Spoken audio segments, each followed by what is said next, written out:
I think I would have scrambled eggs at least 2 to 3 times a week. I love them, especially when I add a bit of cream in it. So I'm going to show you my simple version and a few little tips and tricks along the way. First of all, you need 3 fresh eggs. I'm using Sunny Queen free range eggs, and I'm going to crack them into my bowl.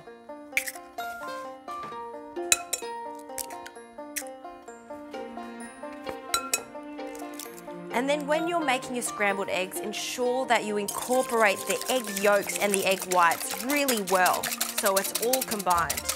Now, it's delicious as is without the cream, but as soon as you add some cream and you cook them, they almost transform and become custard-like. Absolutely delicious. And you really don't need that much, so I'm just going to add about a tablespoon. And again, give that a whisk with a pinch of salt. Great, let's start cooking the eggs. So use a non-stick pan for this. It does make a difference. You don't want it to be sticking. And I like to add butter because I love the flavour of it. You want to heat your pan on a medium heat. If it's too high, then the eggs are going to become rubbery and cook too fast. So once the pan is completely covered with the butter, we can pour our eggs in, scraping down the sides.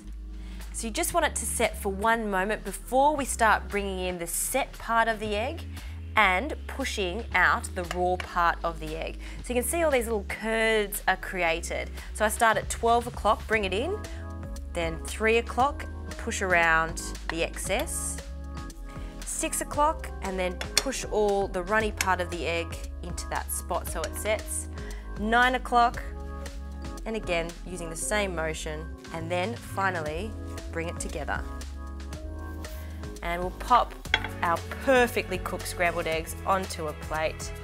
Breakfast done, I'd say in about 3 minutes. And I like to finish that off with some freshly cracked pepper. And you can serve that with some bacon if you like, some smoked salmon, or just as is. This is simply delicious, the fastest breakfast you can make.